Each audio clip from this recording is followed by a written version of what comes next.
in determination, knowing that our efforts contribute to the greater good of our clients, the people coming here. Remember, our work is not just a job. It is a calling. A solemn duty bestowed upon us by the trust of our fellow citizens. They are our boss.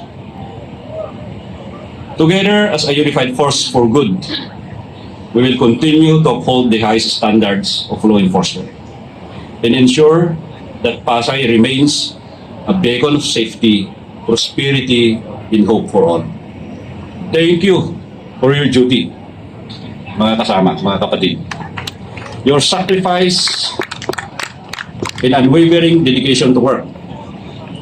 May we continue to stand strong, shoulder to shoulder, in our pursuit of greater, safer future for all and for all the children of our children.